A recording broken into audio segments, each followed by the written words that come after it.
every new homeless shelter they open up means that they're failing. They're failing in their duties. So that's my job in making that message known. And I want to bring in new businesses in. We should have cafes. For us to have all of these family homes and stuff like that, the quality of life in my area is actually pretty low. And it shouldn't be that way when you actually look at the economic activity in the area from the homeowners there. So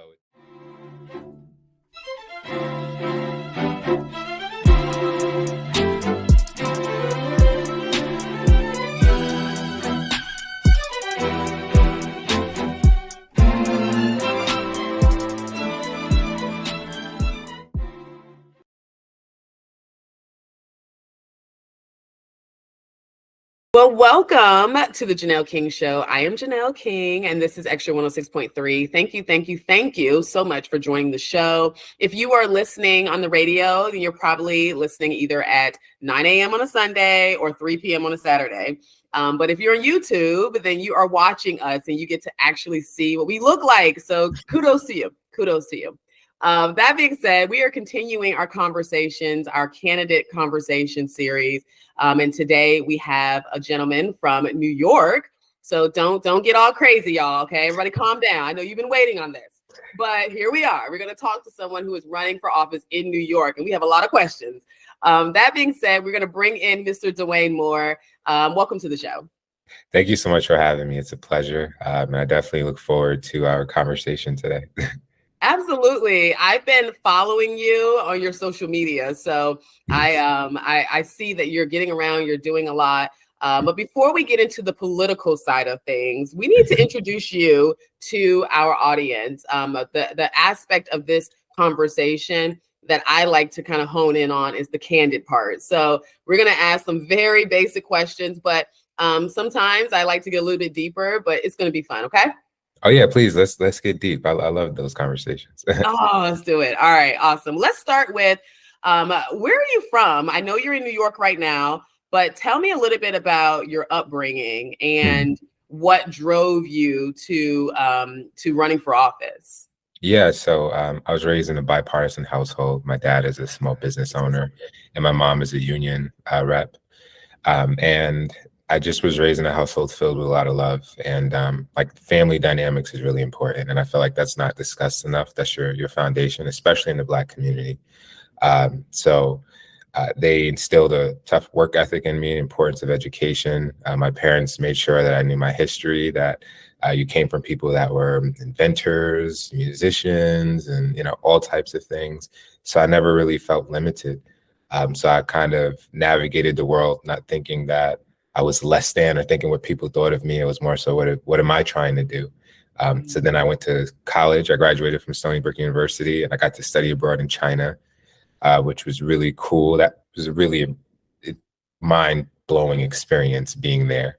And then after I started teaching, I was a 9th grade English teacher, then a college counselor, model actor, and music artist, and now I'm here in politics. So yeah. Oh man. Okay. So many questions. Yeah. So I'm really fascinated about this because I was raised in an apolitical home. So we never talked about politics. And that definitely helped me to be able to make an informed decision as I got older. For you, being in a bipartisan household, so you had a Republican and a Democrat in the same house. Yeah. What type of conversations did you have around politics? Was it contentious or was it more insightful? It was always more insightful because it wasn't about the party. It was more about your integrity and your morals. And I think we need to get back to that as a country. I feel like now we hear the title, like you're a Republican, you're a Democrat, and regardless of your feelings, we forget that we're all American first. And in our family, it's, family first.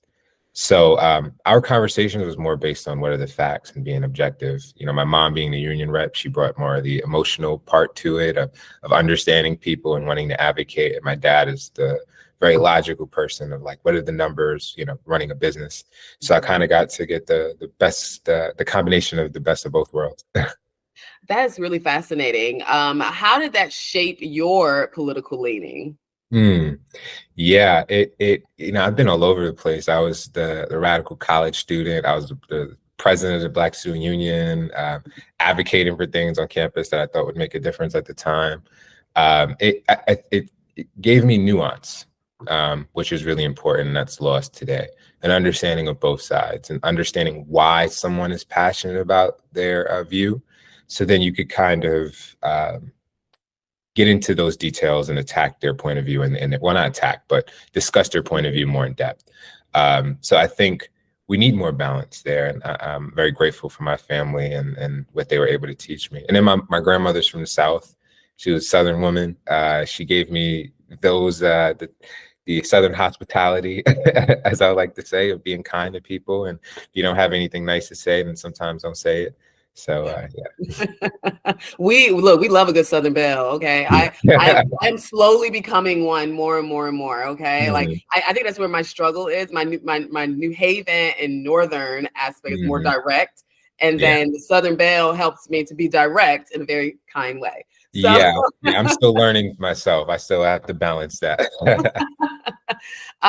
So with your mom being on the left, but most importantly, representing unions and being in support of unions, how do you feel? Like what are your thoughts around unions?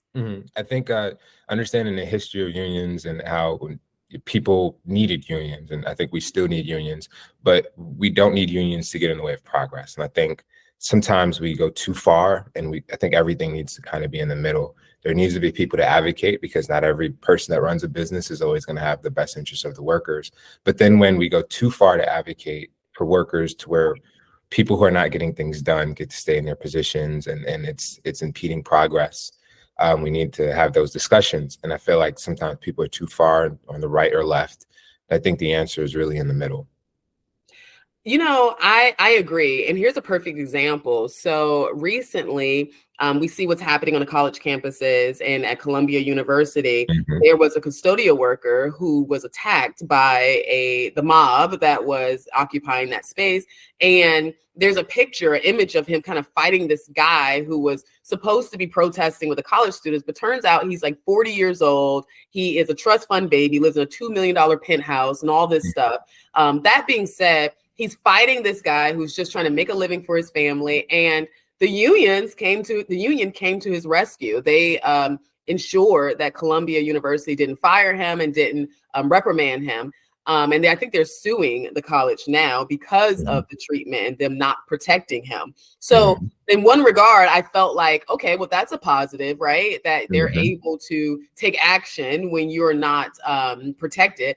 But at the same time, to your point, when you have like teachers unions, right, who are now saying that we can't fire bad teachers, that becomes a problem. So I agree. What do you think? What are your thoughts on that? Yeah, perfect example. And as a former educator, I worked in the charter schools in Newark, New Jersey. They can get rid of teachers at will. And we see sometimes where that could go too far, to where it's for personal reasons, and then you don't have someone to advocate. But when they're bad teachers and they're essentially really taking the future of our kids away, we need to be firm on that. And majority of the reason I'm running is for education, because literally the future of our kids are being taken from us, and for so many different reasons. And when you have majority of kids in New York State that are not reading on grade level, especially Black students, that's a 5-alarm fire. And they don't have enough, they don't have training, technical skills or civics in schools. They just turn into daycare centers. And that's been aided, I think, partially by the teachers union that's been too far to the left when it comes to protecting teachers' rights, and not understanding that, no, your job is to protect the students first and foremost, and the teachers are just to help, build their future. And if that's not happening, we need to reevaluate the whole system. So yeah. Oh yeah, I agree 1,000%. Let's go into your professional career, because you mentioned being a techer at one point in your life, and I know you have a fitting, as you're a model as well and an actor right now. So I know you have a fitting after this. So we're not going to keep you long, but tell me, where are you professionally? Like, what would you say is your professional career today? I would say my professional career today, just to be short, is a politician. But I'm a man that's worn many hats in my life, and I've always tried, whatever I've done, my name means the most to me, so I want to do it well. So starting off post-college, 9th grade English, then working as a college counselor. So I was in education for over 5 years. During COVID, I got signed for acting and modeling. It was something I always wanted to do, didn't get the confidence, the stars aligned, so I got signed for it. And then starting to work and book jobs, like there's a billboard of me in Manhattan for a skincare brand. I was like, wow, like I'm doing it. And then I got to work on music. I got to produce my own show. I got to perform in Europe with, I got to perform on the same stage with Genuine, Drew Hill.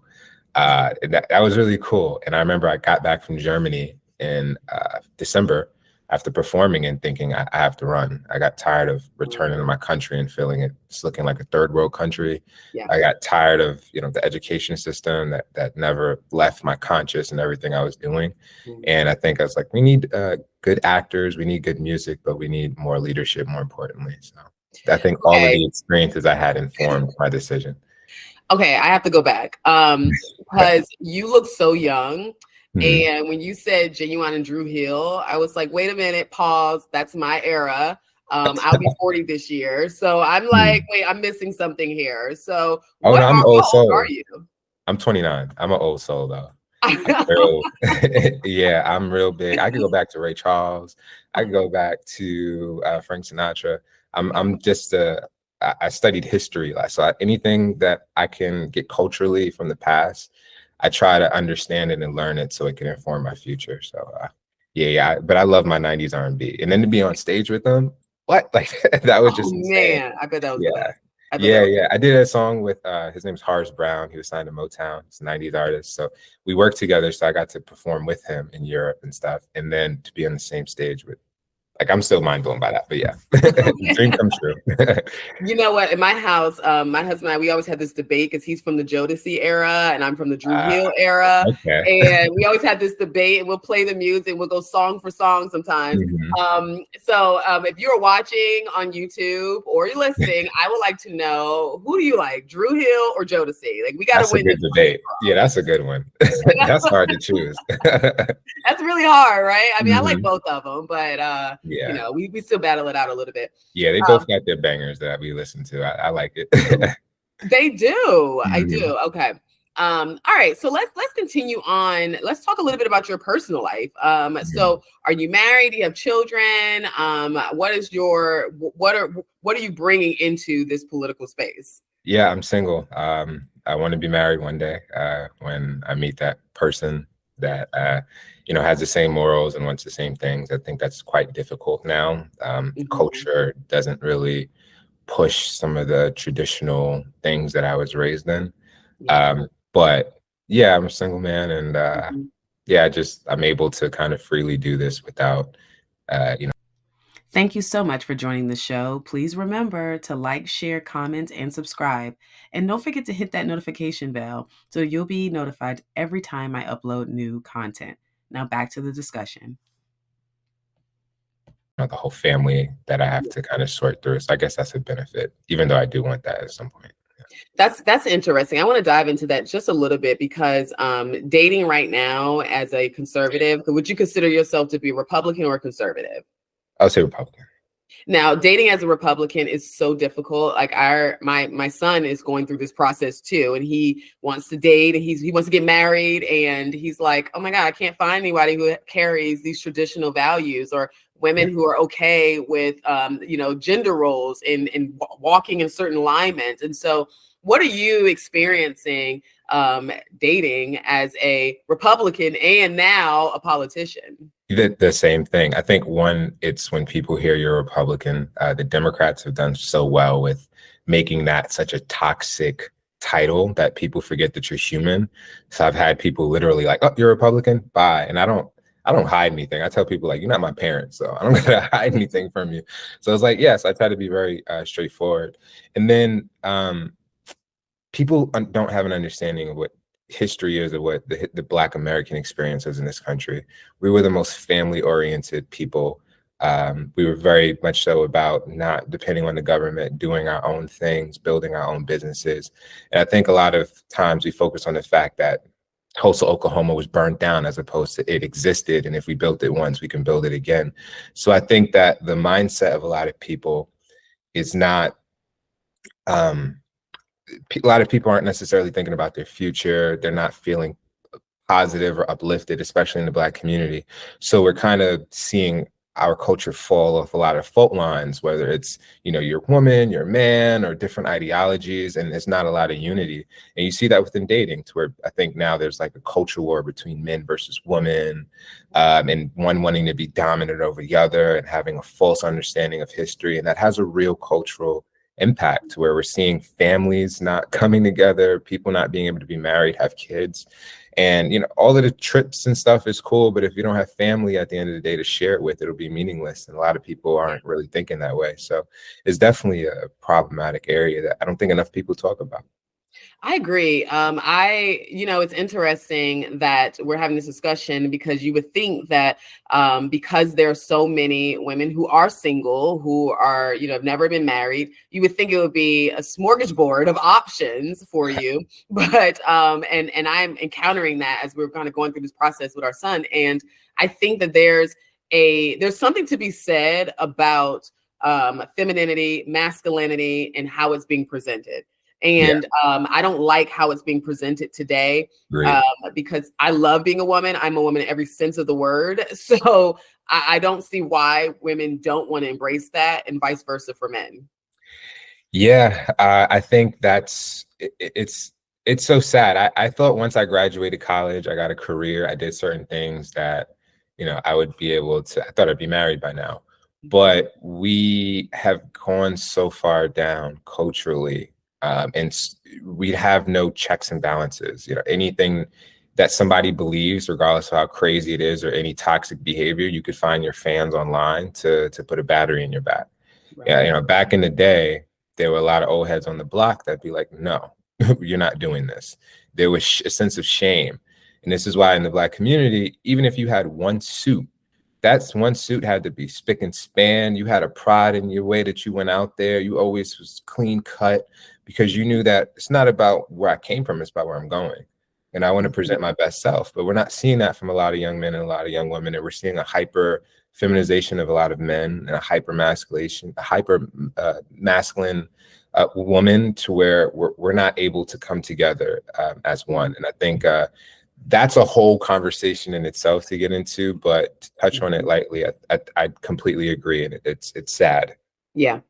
We'll have to bring you back and have a conversation about that, because I would love to talk to you about dating as a conservative, and really having a real in-depth conversation about that. But let's get into your political career, because I want to make sure we have enough time to really talk about this. So in Georgia, which is where I live, we have state house seats, state senate seats, county commissioners, and stuff like that. But you are running in an assembly district. Can you explain to our listeners and those who don't live in New York, what about your district and how it's set up?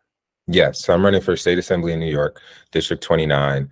It's a primarily residential area in Queens. It's one of the most wealthy areas for African American and Black families to live in the country.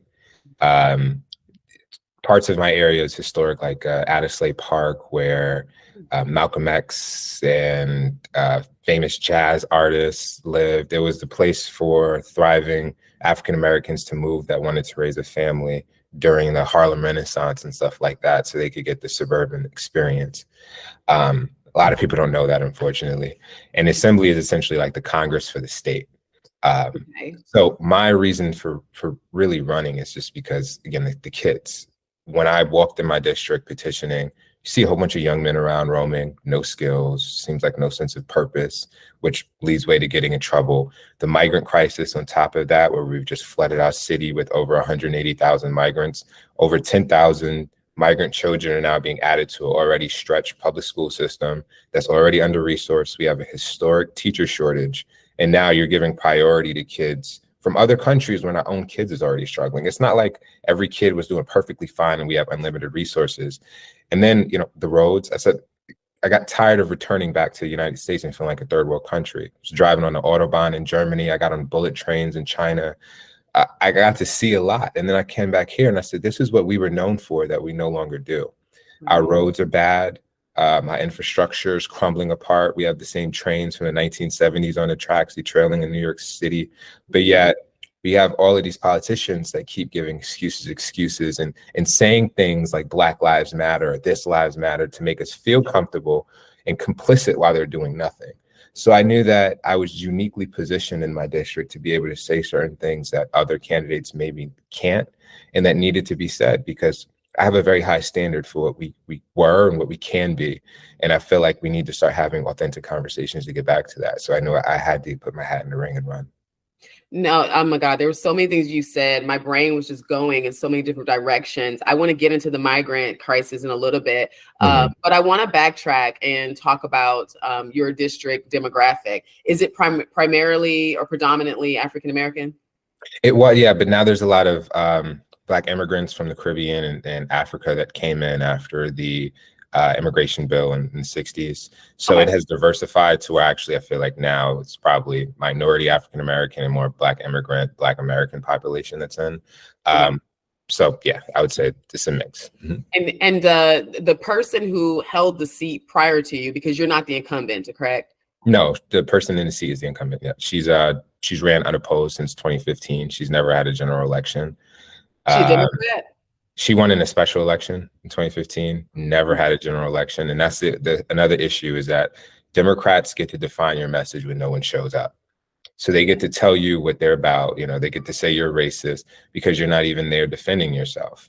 And I'm very big on debate. That's what America was founded on. It's not for me to tell you what's moral or not. It's for us to have a debate and for the people to decide. But when people don't even want to have that, that's not a democracy.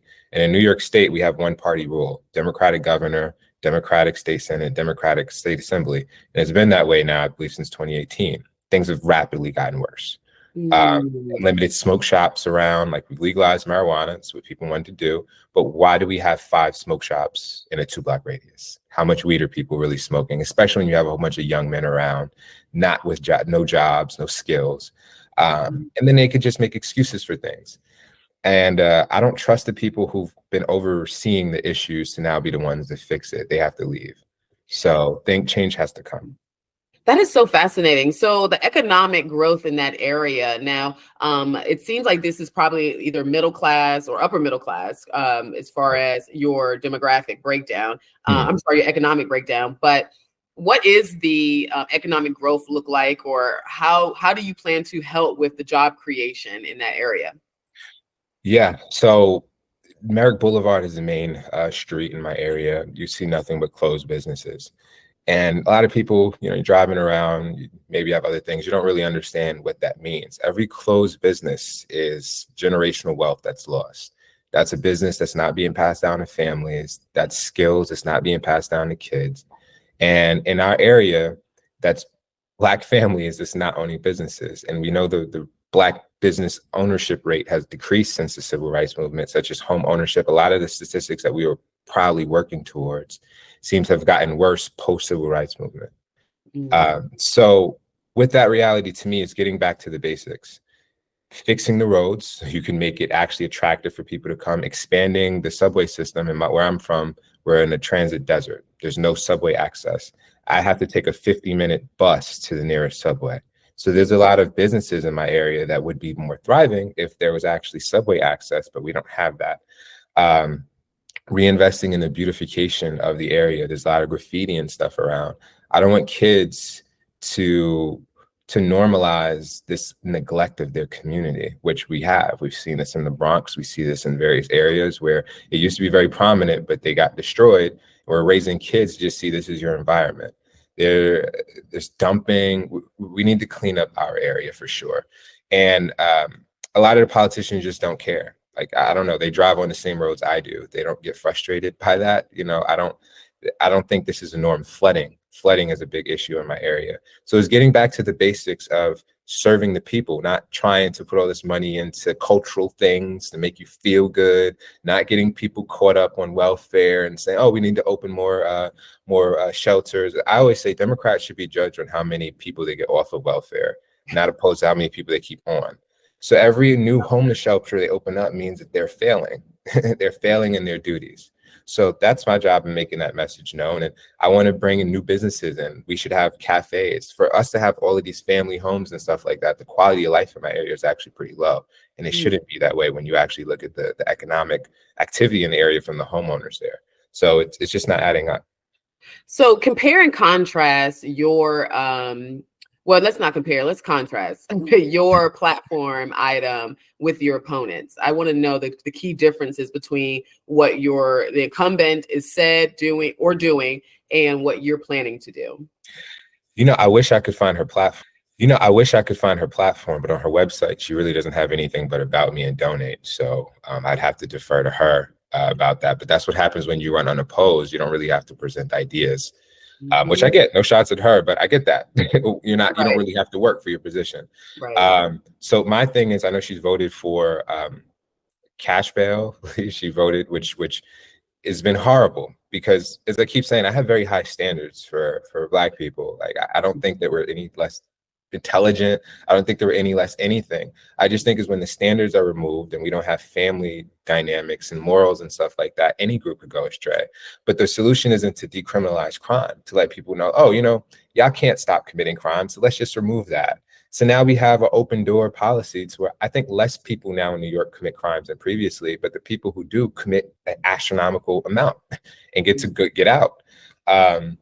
She voted for driver's licenses for undocumented people. To me, if you're saying that you want to give us a $15 congestion tax to enter Manhattan, you keep raising the tolls. How is it that you're going to even flood our streets more with people who are not even citizens or not even legal status to be able to get licenses? And for security purposes, that just doesn't make sense. No. So my policies is very much so of fixing the state for the people, fixing the roads, investing our infrastructure. Why don't we have high-speed rail in this country? China has more high-speed rail than the rest of the world combined. We're saying that we're the greatest country ever. Okay, we need to show that. So I'm less about, all of the cultural nonsense that the Democrats like to do to make people feel complicit and doing nothing. And I'm about getting this country moving again. Okay, two things that I've got to talk about, and that's China, but we're going to put a pin in that for a quick second, particularly because you live there. But licenses, can they even get insurance? What kind of craziness is that? It's insane. In New York State, or the city council, they're trying to get people who are undocumented or don't have legal status to vote in our elections, just as the same thing DC has done. And I'm like, what bigger slap in the face of the Black community is saying, I don't even need to go fight for your vote anymore. I'm just going to add 700,000 people to the voting records. And of course, who are they going to vote for? We just incentivize them to break our federal immigration laws by giving them $1,300 debit cards, which is more than the average person gets who is on food stamps. We're going to put you in 4-star hotels. We're going to take away parks for kids and stuff and put migrant shelters. It's insane. And I think New York got caught playing politics, trying to say we're a sanctuary city and a sanctuary state because you're not on the border. And once they got bust up here, because you said you had all these resources, now the city's in free fall. And then I think it's strategic in my area. They put a lot of the African migrants in my area because, they won't notice the difference and stuff like that. It's all by design. So, wow. Yeah. Wow. That is, wow. I never even thought about that. Man, okay. I'm very observant and I'm very detail oriented. So I pay attention to all the little things and stuff like that. It's all by design. I never even thought about the placement, but let's go ahead and talk about the migrants, because this was a perfect segue into that. The migrant crisis that's taking place in New York is just out of control. I'm watching it, and I want a couple, your thoughts on the crisis, but I also want to add in there, what are your thoughts on Eric Adams and the job that he's doing? Because the media can portray one thing, but you're living there, you're in it. Yep. Do you feel like he's handling this to the best of his ability, or what do you think about that? No, I think he's playing politics, and he knows he's playing politics because he said the city will get destroyed by this, but yet he feels like he needs to appease his base. I think he gets a pass because he's just not as bad as de Blasio, essentially. Like de Blasio would be the worst. So I want Eric Adams to succeed. Anybody, Democrat or Republican, that gets put into a position, regardless of whether I agree with you or not, you're there. I want you to succeed because we're all counting on you. And I believe Eric Adams is a lot more rational than maybe he pretends to be in front of the media. But, like they're trying to open up a migrant shelter in Cambria Heights in outside of my district but near my area. And the neighborhood is up in arms about this, trying to convert an old Rite Aid into a migrant shelter. And now they're playing politics with, oh, well, we didn't say it was confirmed, and oh, we don't know. This has a real life consequence. And he should be calling for the federal government to close the border, which is in President Joe Biden's duty to do. He already has the powers to close the border. He's allowing an open invasion of over 10 million people into the country. That's like emptying Jamaica out 3 times over. That is insane. And then when you talk about city planning, every city is supposed to be planned out for the density of the population. Where are these people supposed to go? And then the state of California is trying to give 20% down to migrants to buy homes when there's already a historic housing shortage and they have the largest homeless population in the country. It's like, this is not about being against migrants. I say this is about being pro-American. I understand these people, like they're looking for a lot of opportunities, many of them, even though we know that there are agents from other countries coming over and stuff, which is quite alarming on a national security level. But it's about making sure our resources are going here. In New York City, when less than 50% of the kids read on grade level and 36% of Black kids are on grade level, we have a teacher shortage. How can you afford to put 10,000 additional kids into that already stressed school system with kids that you already know have behavioral issues? I worked in the schools. It's not an easy environment. You're putting kids in from different cultures that don't even speak the language. It's a recipe for disaster. So it's not a thing about politics. It's just about morals, and this is bad policy. And they try to play the race card and, oh, this is racist and stuff. I want to kill those arguments because we try to disguise the moral part about, oh, you're against people, from the logical thing. This is not a logical solution. This is not logical in any stretch of the imagination. And Joe Biden needs to put an end to this. He's literally neglecting his duties to defend the country and then using our tax dollars to incentivize people to break our federal laws. It's morally wrong, and we need to put an end to it. Man, I couldn't agree more. I could not agree more with everything you just said. Let's talk about that, since we mentioned Biden, which was another perfect segue into some national politics. Yeah. The conversation around China and China being a huge threat, and TikTok and all of that. Having lived in China, and please share with us, why you were there or what got you there. But having lived there, what are your thoughts on this TikTok ban and China as a whole? Yeah, so I was studying abroad there. I was there for a month. I lived there. I got to travel to different parts. I was there at university. So my perspective on China is very unique. Well, one, I'll talk about their infrastructure. It is absolutely amazing, the work ethic of the Chinese and what they're able to build. I was blown away. Cities that were put up in, seems like, few years. It took us 10 years, it seemed like, to build the World Trade Center. They put up entire cities in that time period. Bullet trains. I was on a train that went over 200 miles an hour, and I keep updated what's going on over there. They're working on one now that goes over 700. So they're not just talking, they're showing us. And this is what happens when a country invests in itself and its people. Our public infrastructure is crumbling. Our roads, our mass transit system is crumbling, but all we see is a whole bunch of high rises, luxury apartments, and offices. They're actually investing in their people. But what I would say is America has our arts, our sense of individualism. It's unmatched. That's why America will always be undefeated to me. But when it comes to TikTok is absolutely a national security threat. Algorithms is already dangerous, and we need to have a broader conversation about that. But when you're allowing algorithms to be controlled by a foreign actor that you don't know whether they have your best interest, and we've confirmed that they don't, you can literally control the minds of people by how the algorithm can slowly but surely introduce you into radical ideas. And, not choosing a side on the war, I stay out of that. But when you have students that are willing to get arrested to liberate a country that they'll never go to, when they're not concerned about liberating their own cities that's been rotting into the ground, that to me is alarming. Not saying that they shouldn't focus on it or they can't feel connected. No one likes to see war generally. But when you have students I taught, Newark, New Jersey, which has been hampered by poverty, hampered by the war on drugs and the crack epidemic. And you have students that will be willing to get arrested for a country they've never been to, a country they'll never go, instead of the issues in their own city. You have to think what's influencing that.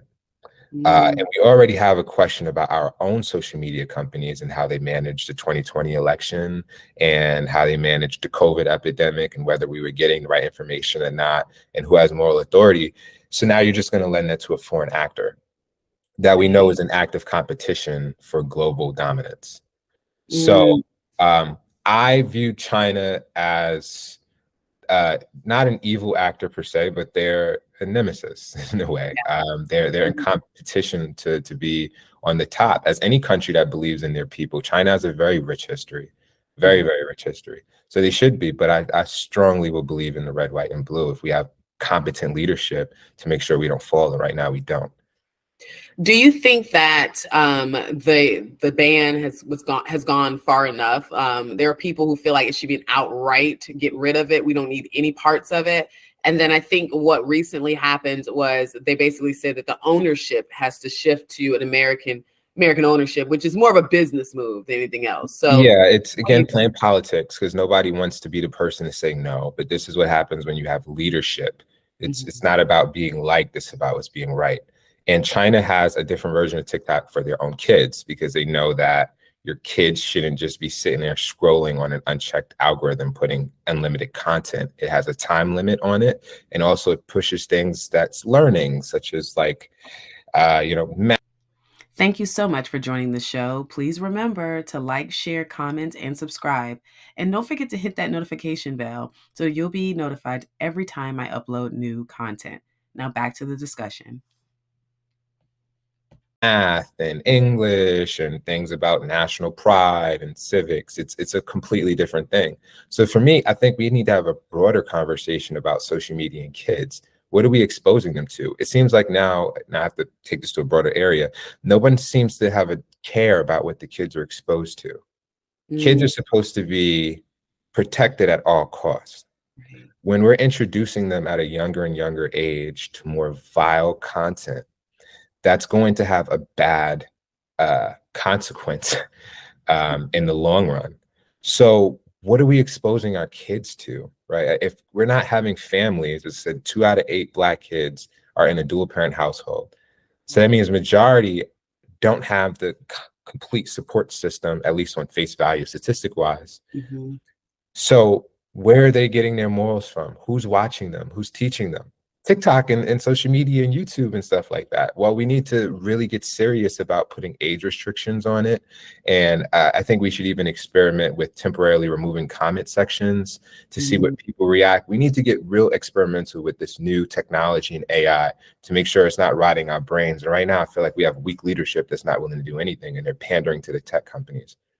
I think that's a great point. I look at our young people and I see them becoming weaker and weaker. Yes. And I mean, like mentally, right? It's just they're so emotionally selfish to a certain degree. It's everything is anxiety when sometimes it's just regular stress, that you're going to feel. Life things. Life. It's just lifing, Yeah. Everyone's depressed and on antidepressants when you probably should just get up and push through. And people talk about that as if we're saying something that's wrong, but we're giving you the tools to succeed, to survive. Exactly. So, like I have a joke with my friend. I'm like, I wonder if the slaves could have took a mental health day. Like, I wonder if they had that ability, and how they were able to get through it. Come on, Black people. Come on, Black people. There's a balance between, I think, where we go too far, but there's a balance between, saying like you don't want to overwork people, you want people to have a quality of life. But that's not coming from, making people so sensitive that they can't do anything. And I actually have a show that I created. It's I submitted it to some festivals. I'm waiting to hear back, but it's called Toxic Sensitivity.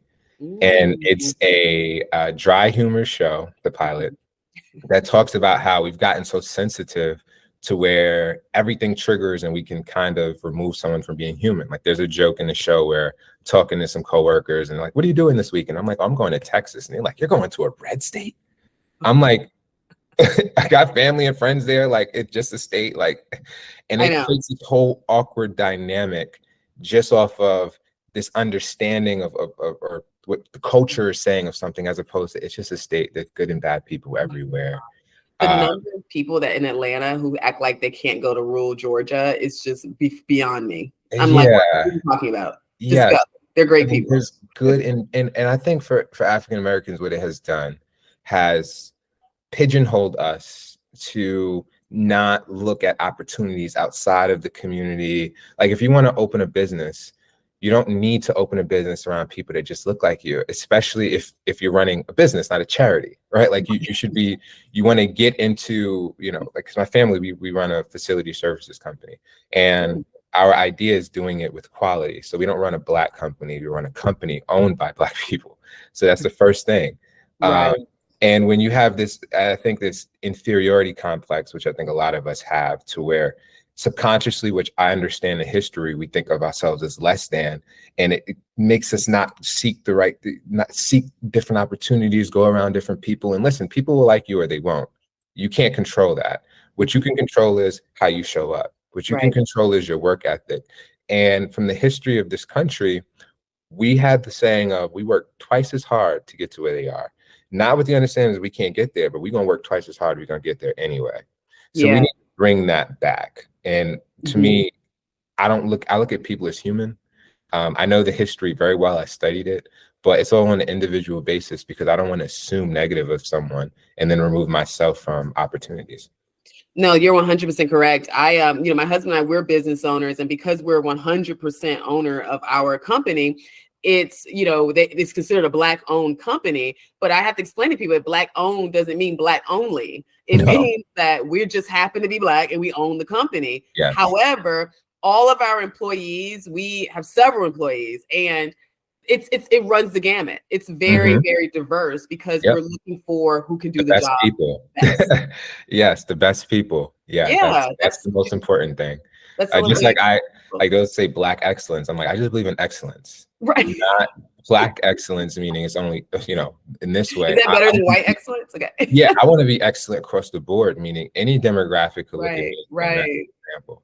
And I don't think enough of us have that mindset now. And again, I understand where it comes from, but it's holding us back because it's not the history. If we know the Apollo, we know Harlem, we know Detroit, areas where Black people thrived, opened businesses. A lot of the white people were coming to them, and that's why they wanted to shut them down, because it was like, wow, they weren't Black excellent, they were excellent, so excellent that they created world-renowned spots that people all around the world came to. Where is that now? Exactly. Right? With all of the social media stuff. So there's a disconnect from reality and what we put on social media, how we want to feel. And I think that's also going into why so many people have anxiety and stuff, because we're pumping a narrative that's not connected. We could have all the representation on TV, but if it doesn't meet the reality, that's an issue. Before, the reality was we were the business owners and stuff, and we didn't show it on TV. Now I feel like it's flipped. Yes. And we can't be competent. I mean, we can't be accepting of that. Right. Okay, so before you go, I like to do a fun game of Would You Rather, because I feel like it helps to get people to understand your thought process and, you know, being quick on your feet. So you can't give an explanation. So, all right, you ready? I'm ready. Okay. Would you rather live without internet for a year or without your phone for a year? Internet. I value talking to people too much, and the internet could be stupid. So. Okay. Would you rather live in a world without music or without books? Ooh. I know. Wow. I'm gonna say books, even though that's a hard one. But music for me, that's my leveler. So I'm gonna say music.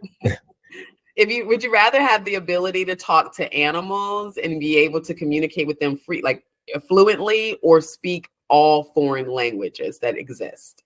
All foreign languages. I wish. I wish I took Spanish and French more serious in school when they had us. I wish I could speak all languages. Okay, last one. Would you rather be able to control fire or water? Water, because I'm a Pisces. Okay. So that's just fitting. Okay, that's fitting. Yeah. Okay, so lastly, can you share with us how people can follow you, find you? And I would love to bring you back and have several different conversations about Mhm. different topics. But for now, please share when your election is taking place and how people can follow you and support you. Yes, at first I want to say thank you so much for having me. Like it's been a great interview, very fun. For people that want to follow me, you can follow me on Instagram and Twitter, Dwayne Moore 2024, DWAYNE MOORE 2024. My slogan is New York deserves more because we do. We deserve so much more than what we're getting. And yeah, those are the two ways. There's a Facebook page as well, Dwayne Moore 2024. And my election is in November, November 5th. I don't have a primary, so we're going straight into the general election. Okay, perfect. Well, thank you so, so much. We're going to let you get to your fitting, and so you can go ahead and model. Yes. But most importantly, we thank you for throwing your hat in the ring and saying yes to serving, because that's what being in politics is. It is a labor of love, and Yeah. it's very much so a servant mission. And I love people who see it that way. Yeah. I love my country. I love my family. I want to live in a world where I could take care of my parents and hopefully take care of a family. And it's really up to us, especially the youth, to get involved. This is going to be our country. So we really got to stand up. I know the history of this country very well. That's why I love it very deeply and what it stood and meant for the world. And we can come back and make this country great again. It's not over yet. So we got to believe and be optimistic. I love that. Well, thank you so much. And you have a great day. I'll definitely be reaching out to do another interview at some point as we Yes, get I closer look to your forward to it. election. Yes, I look forward to it. All right. Have a great day. You as well.